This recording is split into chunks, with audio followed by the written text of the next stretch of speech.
The New York skyline glimmered in the early morning light as the studio of CBS Mornings buzzed with unusual tension. Producers darted between cameras, stagehands adjusted lighting, and whispers rippled across the crew. Today wasn't just another broadcast, it was Meghan Markle's much-anticipated live interview, her first in over a year. She entered the studio in an elegant cream-colored suit, her composure as immaculate as ever. Yet, beneath the polished smile was a storm of unresolved frustration. Meghan had grown weary of media narratives painting her as either a villain or a victim. Today, she wanted to reclaim her voice. Tony Dokoupil, known for his sharp questions and unshakable calm, sat across from her. Gayle King and Nate Burleson flanked him, aware this wasn't going to be a casual celebrity segment. "Welcome, Meghan," Tony began warmly. "We appreciate you being here." "Thank you, Tony. I'm glad to have the chance to speak openly," Meghan replied, folding her hands gracefully. The first questions were gentle: her new charity initiative, her children adjusting to life in California, her podcast's recent success.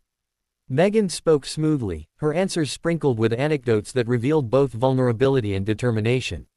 The audience watching from home leaned in, captivated. Then, Tony's tone shifted. "You've spoken often about wanting privacy," he said, glancing at his notes.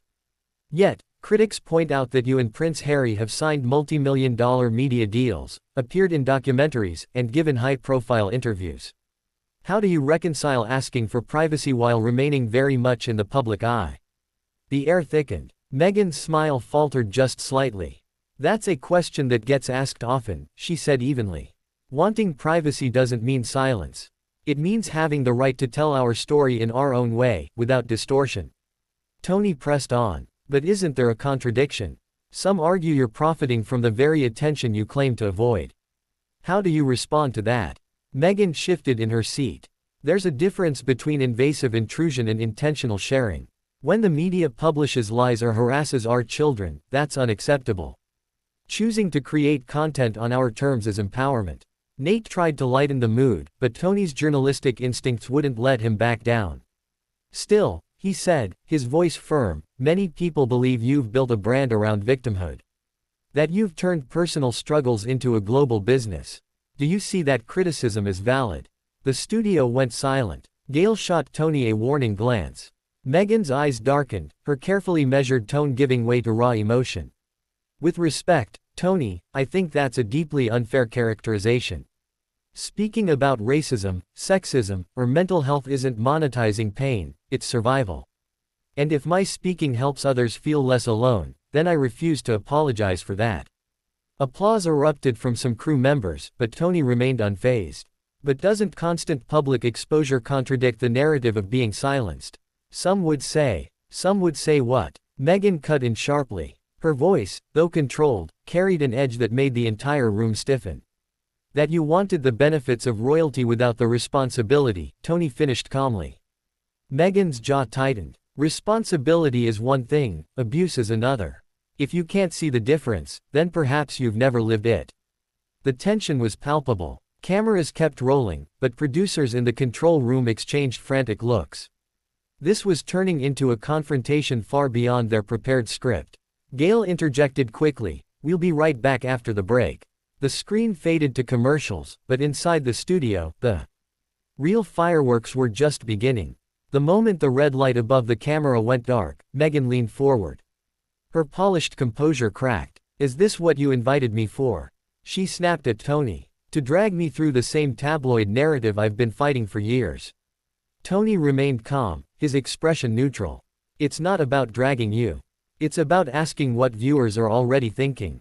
I have to represent the public's questions." "You call that journalism?" Meghan shot back. "It's lazy. It's sensational. It reduces my entire life to sound bites designed to provoke." Gayle tried to soothe the tension, but Meghan was on a roll, her voice rising with each word. "I came here to discuss important issues, my foundation, community projects, the work that actually matters. Instead, you corner me with insinuations about hypocrisy." Tony didn't flinch. "And you've answered. But do you believe the public deserves to hear the hard questions, not just the polished narrative?" Meghan let out a sharp laugh, her eyes flashing. "What the public deserves is truth. What they get is people like you framing the story to fit a headline." The crew froze. Nobody dared move. Finally, the producer whispered into Gail's earpiece, "Cut her segment short. We can't air this." When the cameras came back live, Gail smiled brightly, her voice steady though her heart was racing. "Unfortunately, we're out of time with Meghan Markle. We thank her for joining us today." It was abrupt, too abrupt. Viewers at home immediately sensed something was wrong. Meghan's chair was practically being shifted away as the camera zoomed out. Tony's expression was unreadable, but Meghan's was unmistakable, a storm barely contained. As soon as the broadcast cut to the next segment, Meghan stood, removing her mic with trembling hands. "This was a setup," she muttered, glaring at Tony. "And I won't be part of it." Security discreetly guided her out, though not forcibly. Still, whispers spread among the crew, she was kicked off. By noon, social media exploded. Clips of the argument circulated with hashtags like #Meghan vs Tony and #CBS Drama. Supporters praised Meghan for standing up for herself, accusing Tony of ambush journalism. Critics claimed she overreacted and proved the very point he was making. Tony issued a brief statement later, "My job is to ask tough questions. I respect Meghan for answering them in her way." Meghan's team released their own response. This morning's interview on CBS was cut short due to disrespectful framing. The Duchess remains committed to her charitable work and will continue to advocate for truth and justice. Behind the scenes, however, Meghan was shaken. She sat in the back of her car, staring out the window at Manhattan's crowded streets. "Maybe I should just stop doing interviews altogether," she murmured to her aide. "No matter what I say, they twist it." But her aide shook her head gently. "You can't. You're bigger than one interview. If anything, today showed the world that you won't back down." Meghan sighed, a small smile flickering. "Then maybe that's the story after all. Not what they asked me, but how I answered." As the headlines continued to swirl, one thing became clear: Meghan Markle's clash with Tony Dokoupil had become one of the most talked about moments in live television history. And whether you saw her as defiant or defensive, nobody could deny, she had once again taken center stage.